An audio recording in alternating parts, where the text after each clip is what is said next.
Welcome to Empowered Returns, a show that surfaces forward-thinking real estate advice that investors and developers need to help them invest smarter and build better. Well, welcome to Empowered Returns, and I'm lucky today to be joined by Christine Mulvey, our Director of Marketing here at CHARLESGATE. So welcome, Christine. Thanks, Mike.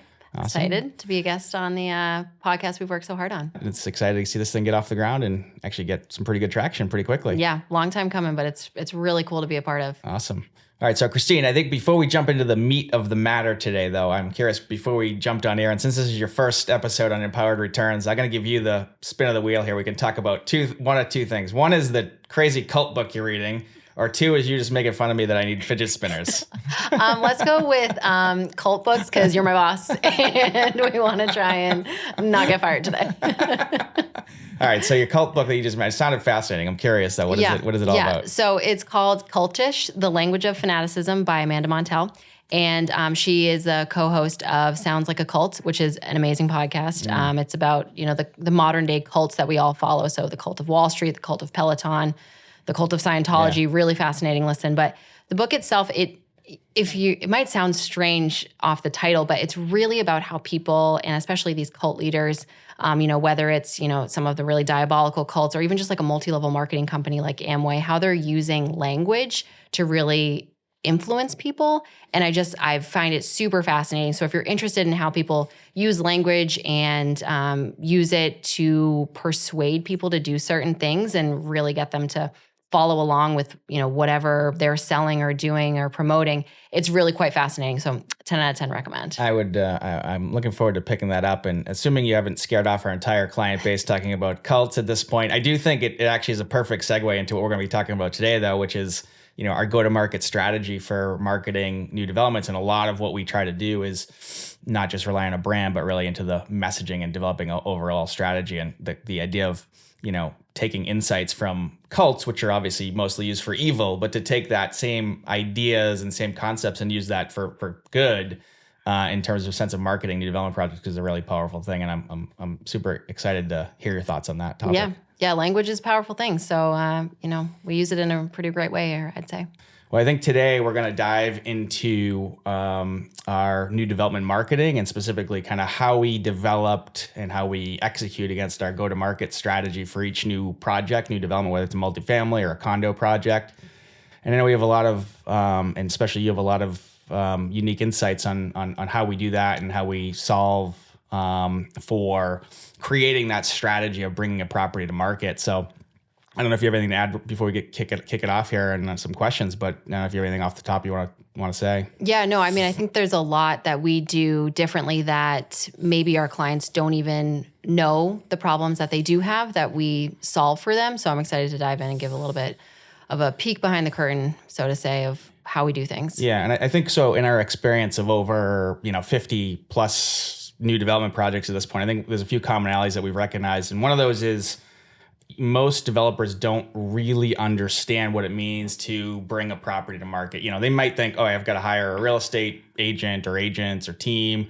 And maybe I have to hire a branding agency to give me a logo.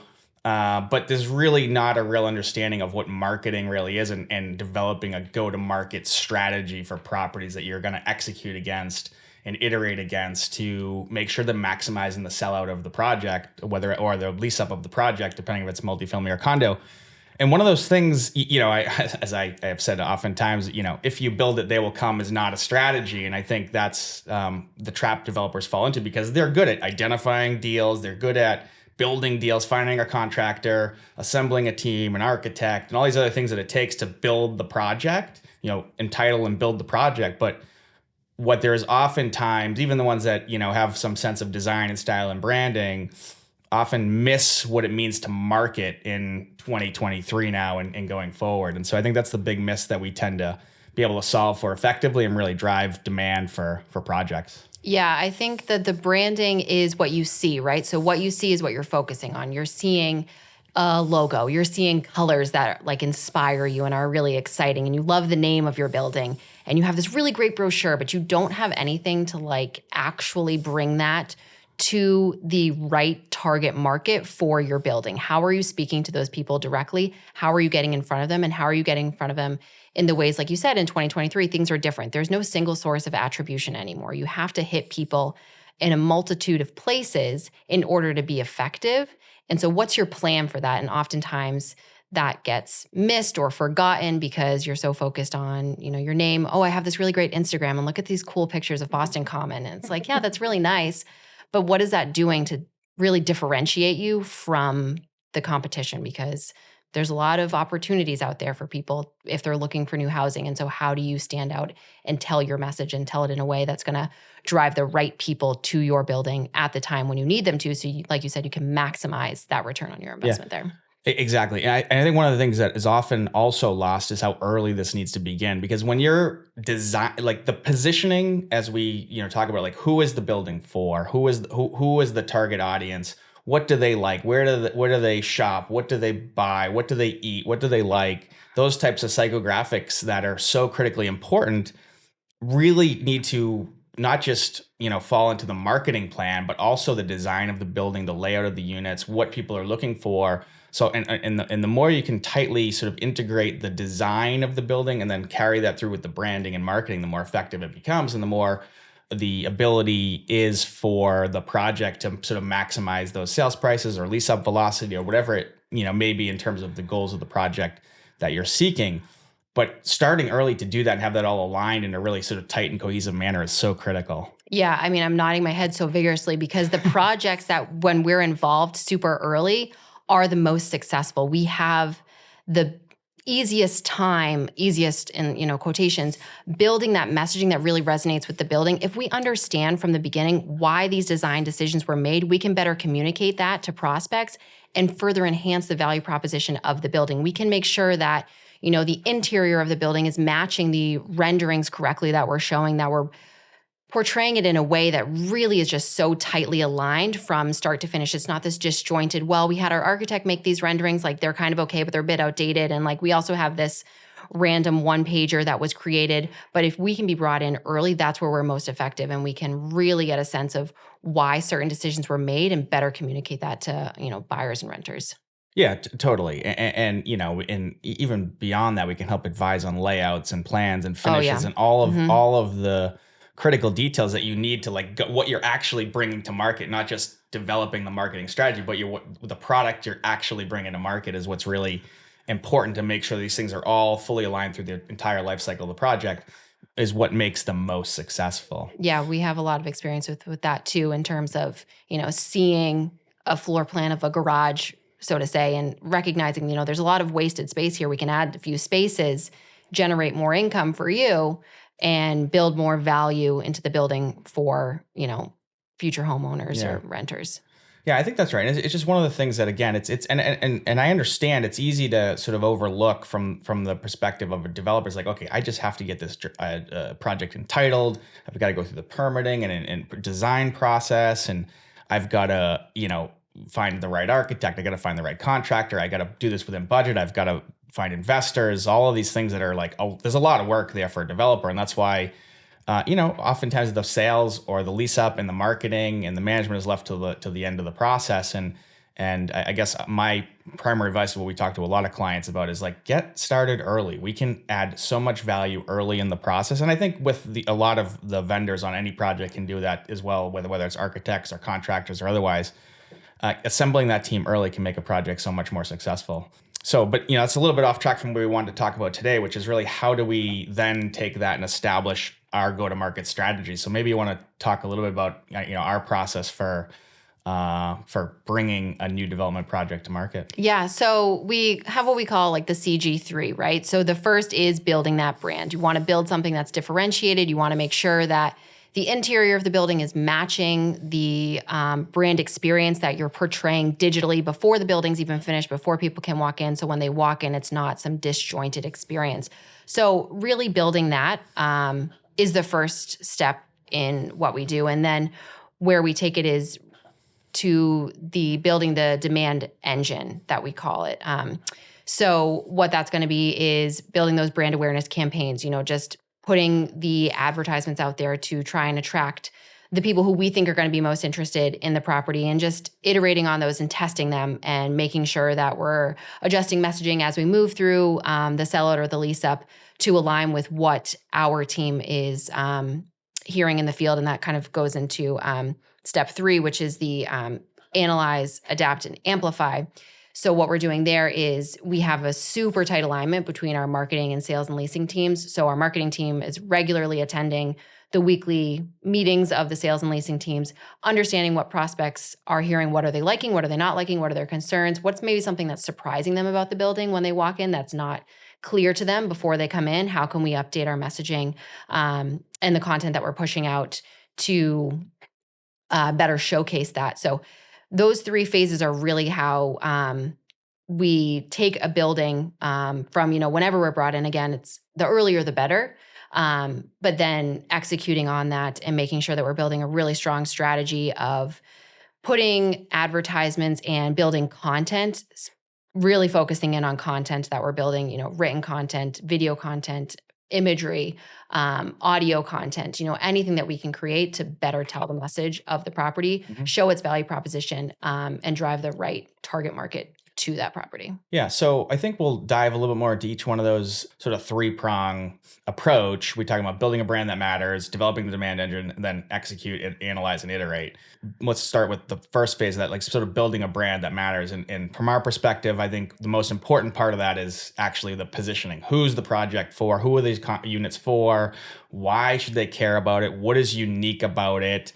And from that point, you can start to develop a brand. But I think what often happens is, we hear from people, who is the market for this project? And it's like, okay, oftentimes you hear young professionals and empty nesters, which, okay, besides being potentially a fair housing violation because you're, targeting age groups and things like that, it speaks to nothing and to nobody to nothing. And what I like to really think about, I know we've had a lot of conversation about this, but what makes this project unique? What would make someone choose to live here versus another property in the market, in a similar market? And who are the people that would be attracted to that, to this neighborhood, to this location, to this property, in what way? And so maybe you can speak to sort of thinking about positioning, how we look at that, and then how that should relate to how we work with a branding agency or otherwise to develop a brand that matters. So I think that's a real key differentiator in one of the ways that we operate.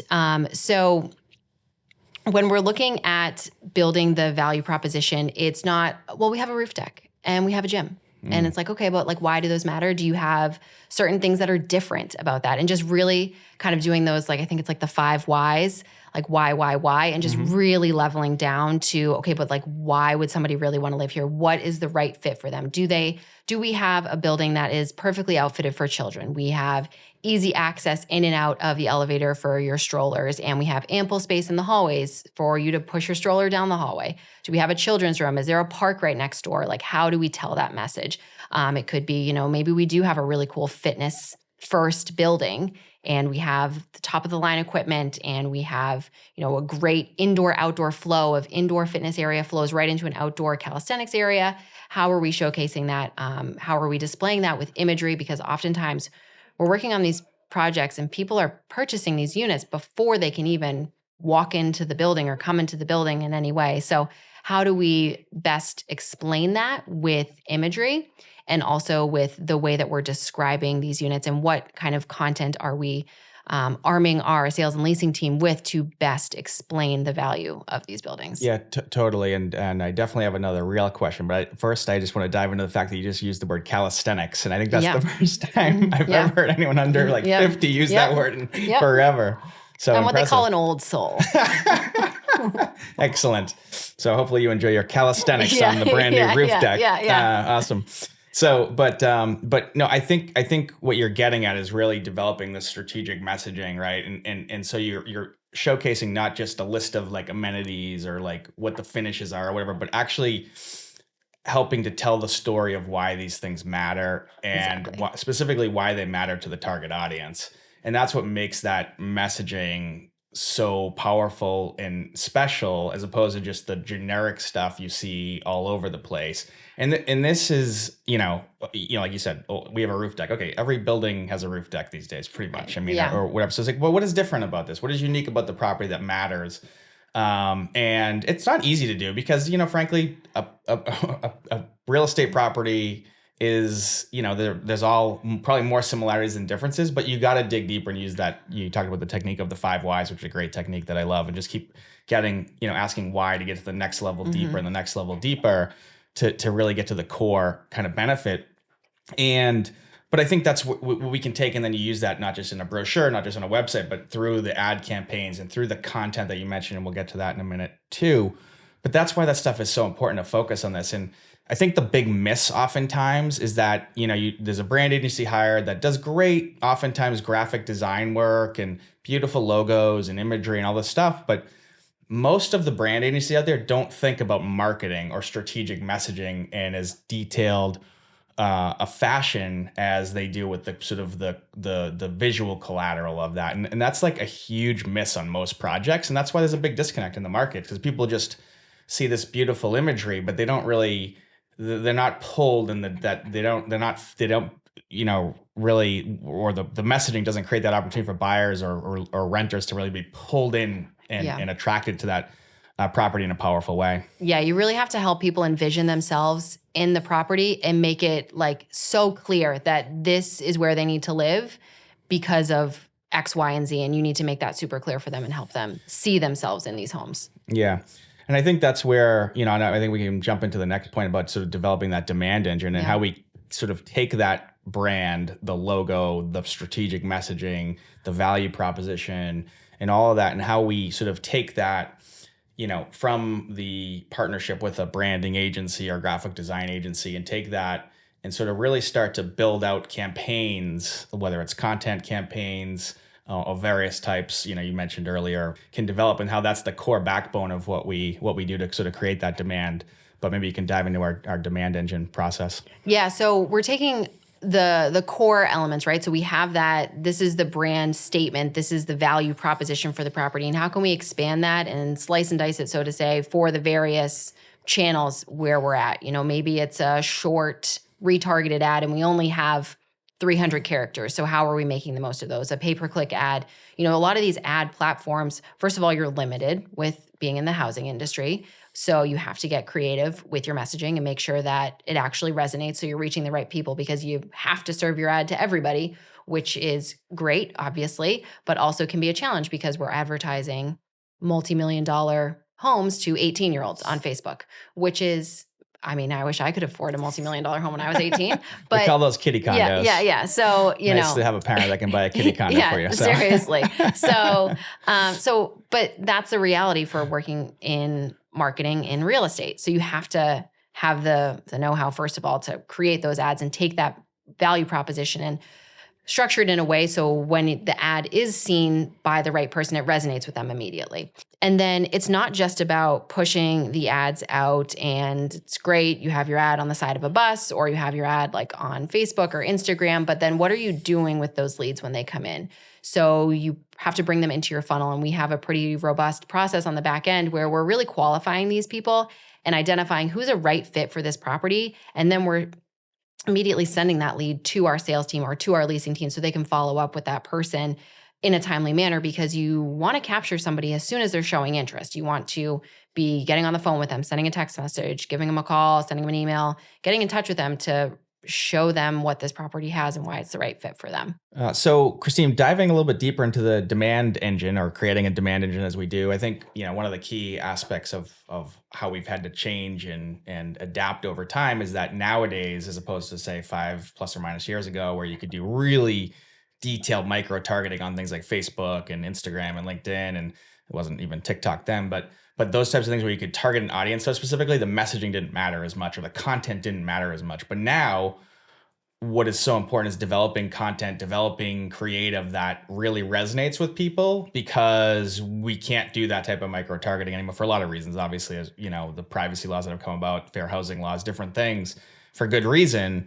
But that makes the types of content and multiple content types and ideas and concepts so important, so that we can really kind of drive demand from the target audience in a powerful way. But maybe you can talk about the different types of content we develop, what's working, and what's really impactful these days. Yeah, so I think the way we think about it is building content campaigns. So taking a certain idea and really building a lot of strong content around that. So maybe it's looking at the neighborhood because you really want to showcase why this neighborhood is such a great place to live. So partnering with local businesses, really ingraining yourselves and becoming a foundation of that community. You're doing videos, a day in the life type video, really help people see themselves in the property.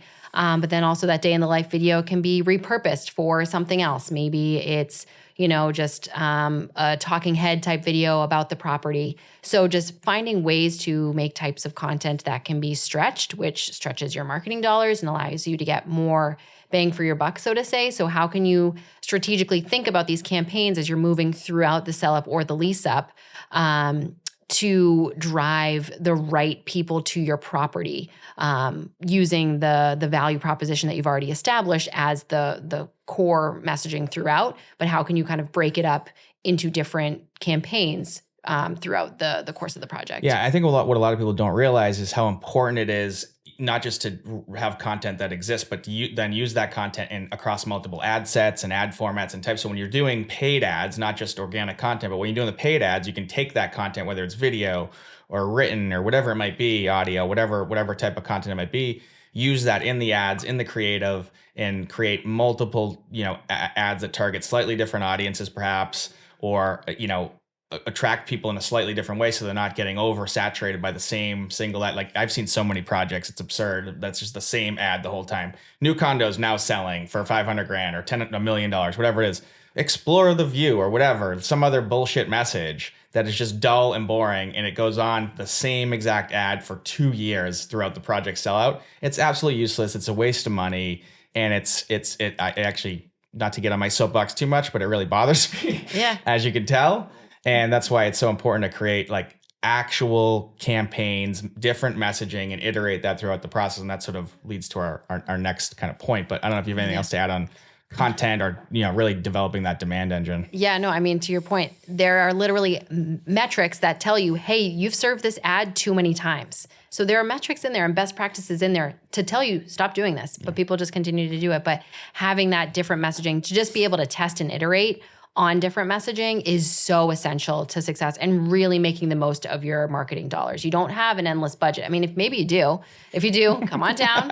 We're open for business. Happy to talk with you. Yeah, seriously. Right now, today, call today. Yeah. But honestly, if you want to make the most of your spend and eliminate that wasted spend, it's really essential that you have somebody with local knowledge who's familiar with, best practices and who's taking a creative approach to the ads and not just putting something stale out there. You're really taking some messaging that's targeting your ideal audience. Yeah. And again, just to sort of put a sort of underline or highlight on that, that's what happens when, you just, a developer may just rely on a brand agency to put together a logo and a brand and some key sort of phrasing on messaging, like the value proposition.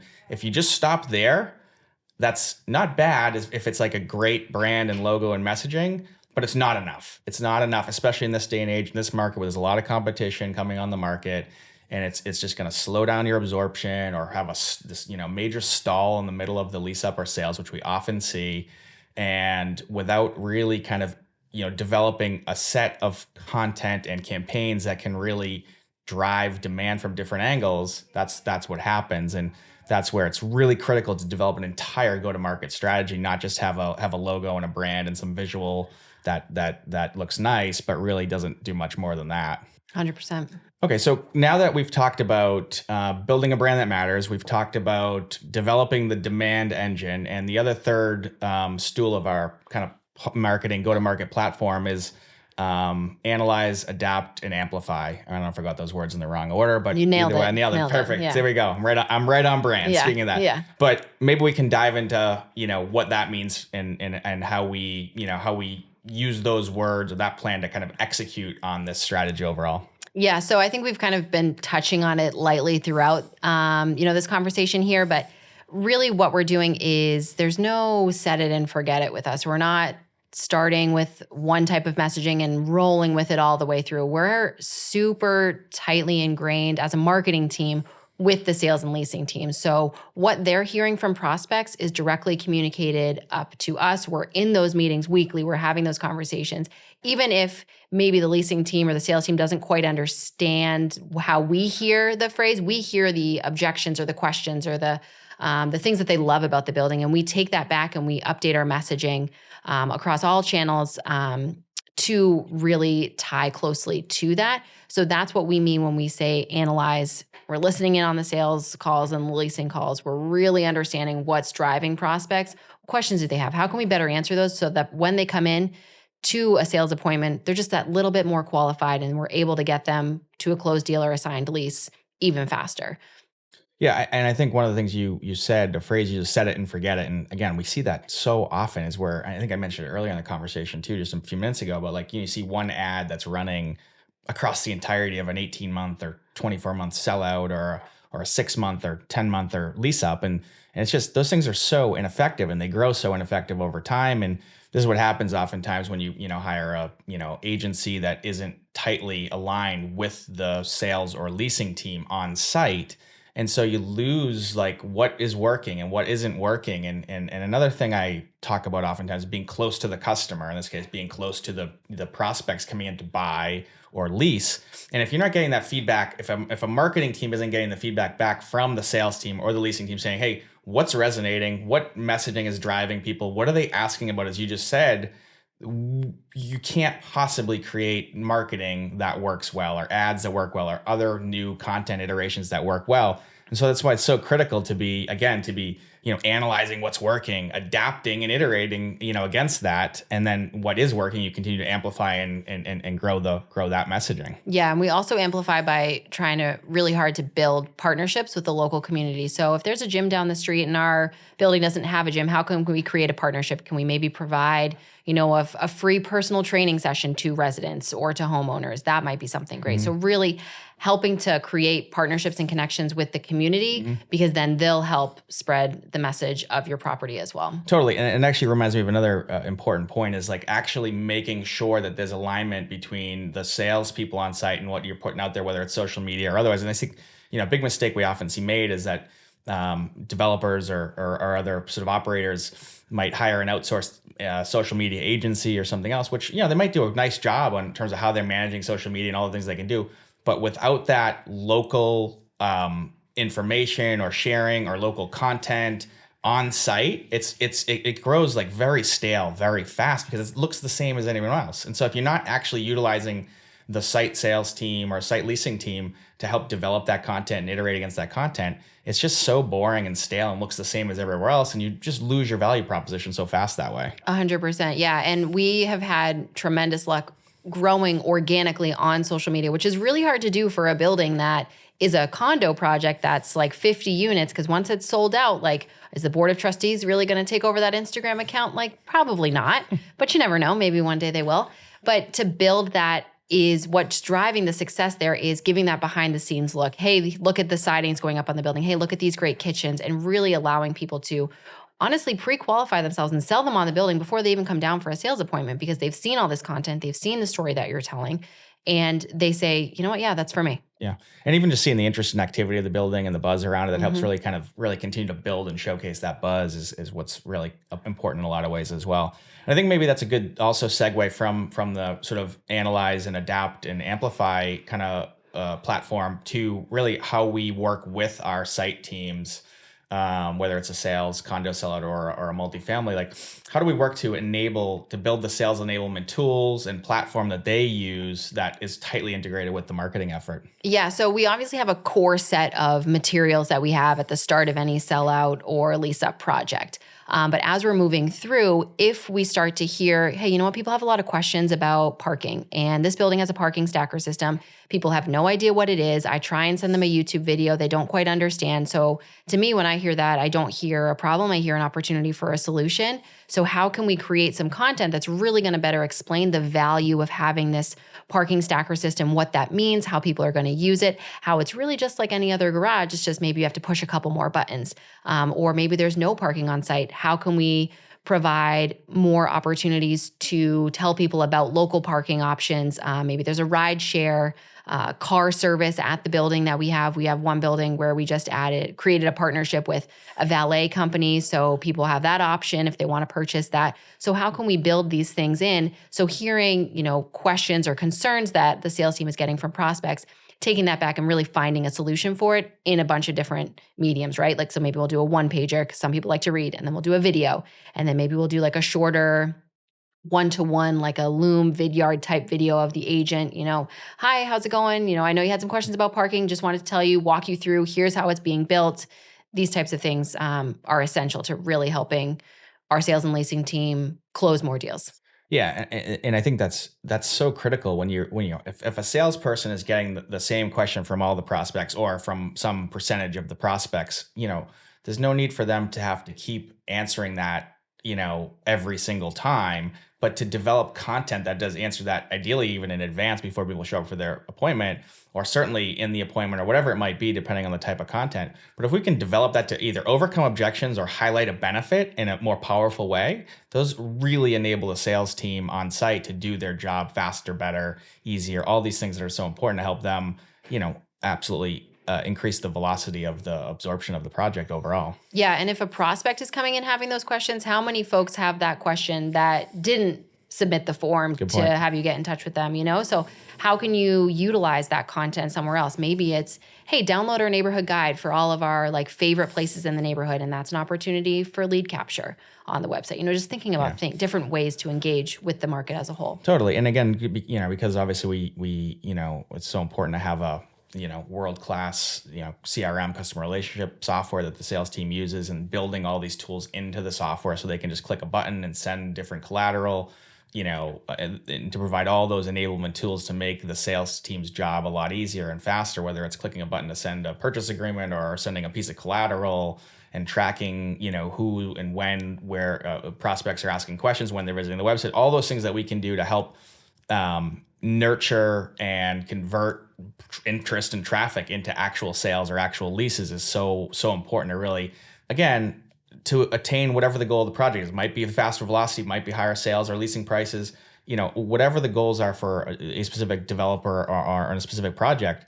These tools are so critical to have built and have that tight alignment that allows us to achieve those goals for clients. Yeah, absolutely. And again, circling back to bringing us in early, the earlier we're brought in, the more tightly we can be aligned on your goals for your project and have that cascade through every facet of what we're doing as a company. So maybe that's another actually good segue as well, is what, because oftentimes we're not brought in as early as we may like. So here's another PSA for all the potential clients out there. Call us today. Not to make this too salesy, but what can we do, or what have we done when we're brought in later in the process? Are some examples of, let's say we're brought in after a branding agency's already been hired, or they've already developed a logo, or things like that we can, just talk about or showcase as kind of examples of work? Yeah. So there's one project that we were brought in, and we were brought on. They already had a branding agency established, which is great. We're more than happy to work with whichever branding agency you've already selected. We've worked with, a whole host of them throughout the city. So they already had their branding agency established. They already had a logo. They had a name. They had colorways. And we're like, okay, great. Saw the logo. It's like, okay, it's a logo. And so then we go to, the finish meeting. And this particular project had top of the line teams involved, start to finish. So we go to the finish meeting, and I'm sitting in the finish meeting, and I had just recently joined CHARLESGATE. So this was one of my earlier on projects. And I'm sitting there and I'm going, oh no, this doesn't match at all. So we ended up going back to the client and saying, hey, listen, your logo and colorways don't evoke any of the same feelings that your in-building finishes do. So we really need to change that, because otherwise we're going to be selling one story, people are going to be walking into another, and there's going to be this disconnect. So we were able to make the switch, luckily before anything really got printed. And so, because otherwise that would have been a whole host of, wasted spend. Talk about wasted spend. Print collateral is not cheap.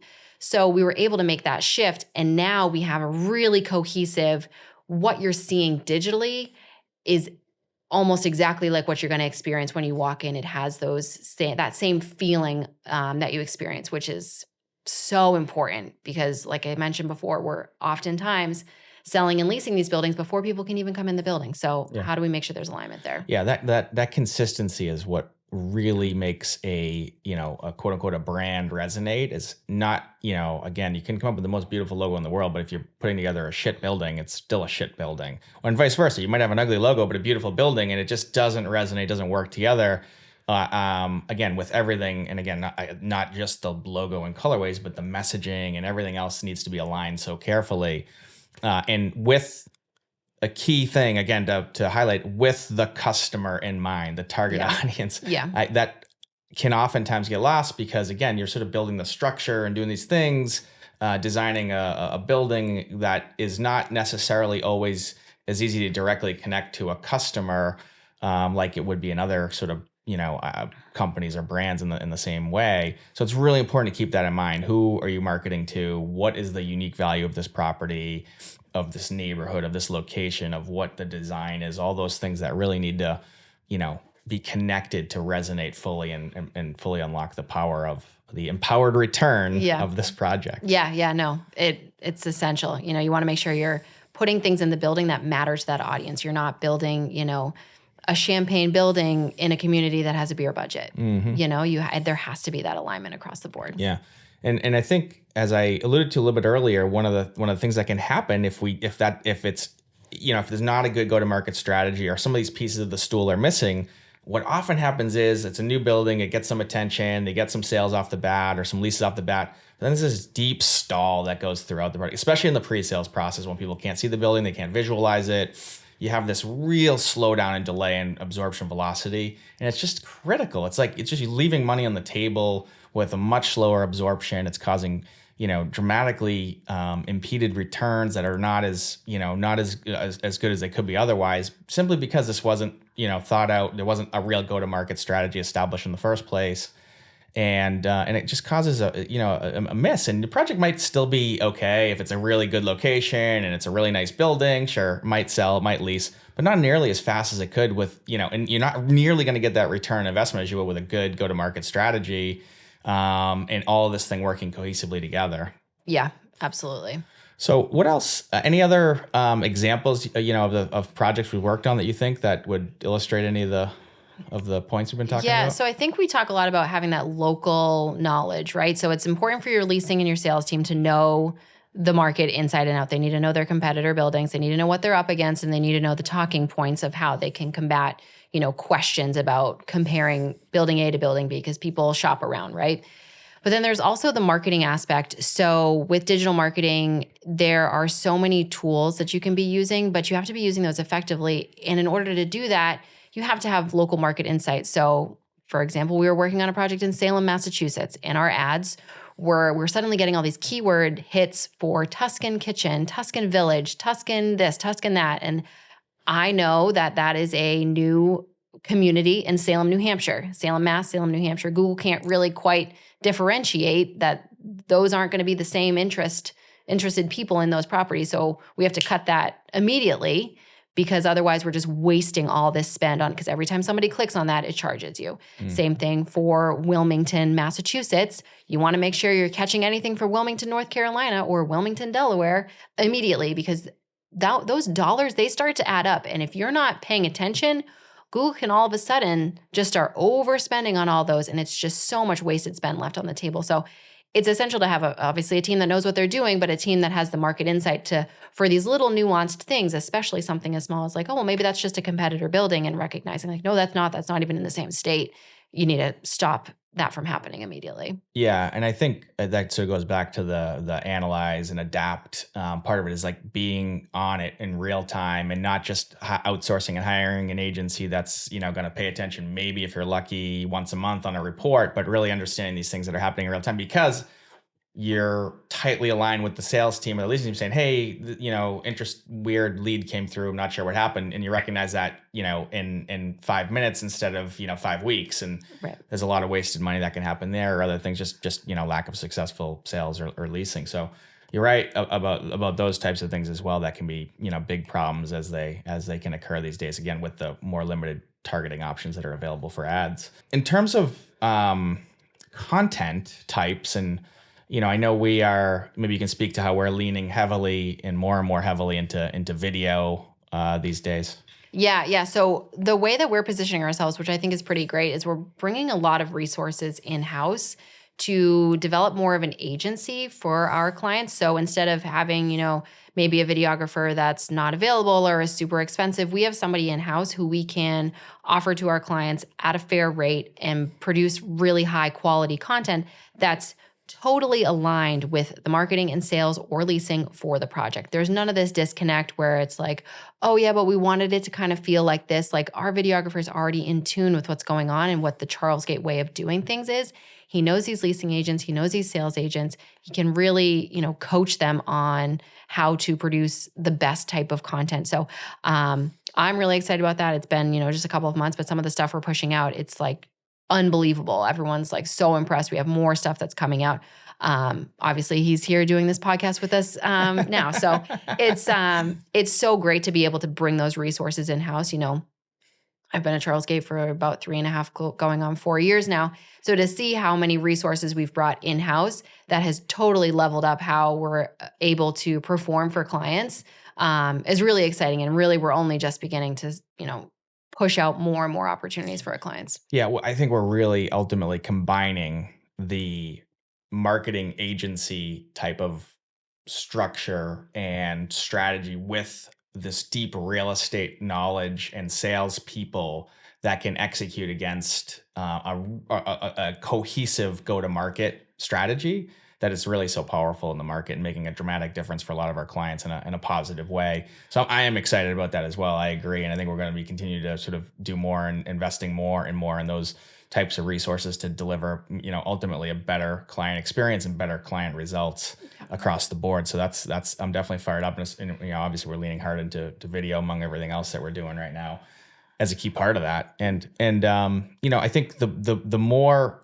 that we have that opportunity to get involved and start earlier, the more powerful impact we can have on projects across the board, whether it's a small 20 unit sort of development or a 300 unit, large project, super high end luxury. It doesn't matter. These same skill sets, tools, talent sort of has a good range across the market, and we can do really powerful things with it, which is exciting. And that's sort of one of the things I'm really fired up about for sure. Definitely. And obviously having a super talented and fun team to work with is great too. So, but anything else that you think is important to, if the audience here listening to this is our sort of client base or prospective client base of developers, whether it's multifamily or condo, anything else you think is important for them to know about, any problems that we, can kind of call out and say, hey, look out for this?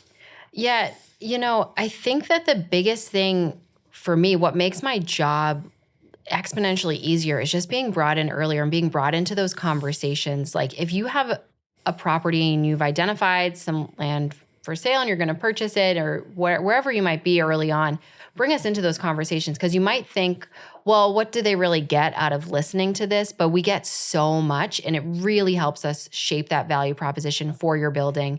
Educate our sales team, our leasing team on what's happening, to arm them with the tools that they need to better sell and lease the property faster. Because like you said, to avoid that slump, like our team is so excellent. Like I'm on our weekly calls, right? And listening to the way that our sales and our leasing teams problem solve anything that might come up and come to a resolution, present it to the client, get approval, and then we shift. And then the next week when we're regrouping with the clients, it's been resolved because we have that quick action. So by being able to get involved early and letting our team start ingrained in the process, it's really, really is a game changer. I can't stress it enough. Yeah, 100%. We obviously mentioned that a few times because it is so important.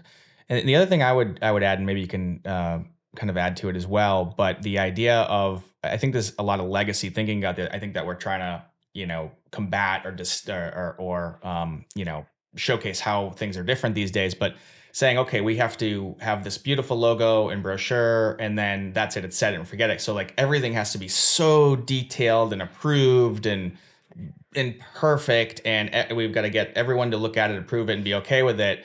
But realize that, but I think there's a missing link that's just a small piece of what we're talking about for go-to-market strategy. There's a whole layer of additional content, ad, hundreds and thousands of ad iterations that might come up from that. And a lot of this has to happen in pretty close to real time to be as effective as possible. And it's really impossible for us, or really limits the way we can work to have to have everything approved, for every little piece of what we're doing. So that's one of the things we try to educate clients on is, hey, the world of marketing has changed, and it's not just about creating a brand, setting it and forgetting it. It's this constant, analyze, adapt, amplify. So the iteration process, that's so important.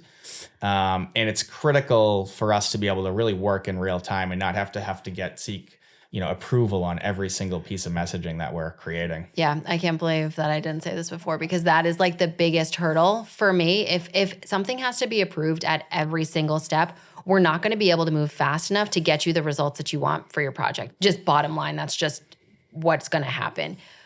You bring us on board because you trust the expertise that we've had. I'm working on almost 20 different projects right now, actively working on marketing 20 projects. So we know what we're doing. We've done this once or twice before. So having the ability to come in and take the steps that we need to make sure that we're adjusting the messaging to speak to the market where it's at today, using the insights we're getting from our sales and leasing teams is so critical. And like you said, we have to make these, and we have one set of ads. Yes, that's the ad we're going to launch with. And then we're going to look at it. How did it work? What happened? What conversations were we having based off of that? Then we're going to iterate it. And we're going to do that again and again and again, because that's how it works. And you can't just do that one stale. You might have a branding agency that gives you an instance of a ad campaign, and it's nice. It's a nice tagline. Like maybe you use that for some print ads or something, or maybe you use it for a digital marketing campaign. But if you want to get another one from them, which you should, then that's going to be a cost, and then another one and another one and another one.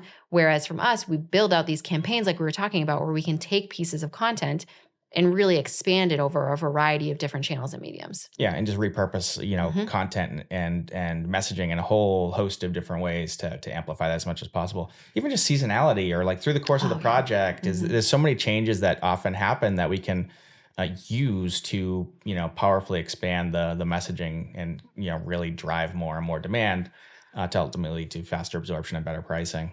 A lot of, I think, very forward-thinking marketing that you're leading on our team here that I'm really excited about. I think our clients are excited about the results we've delivered, and I'm obviously fired up about that and thankful for having you on the team doing a fantastic job. Anything else you want to add as we wrap this up here? No, I mean, I hope that, folks got some helpful nuggets out of it. Obviously we're open to having conversations, even if you're just curious kind of about how we do things. We're always happy to chat and, share some knowledge. Obviously you're pretty prolific on LinkedIn, so make sure, if you're not already following Mike DiMella, make sure you follow him.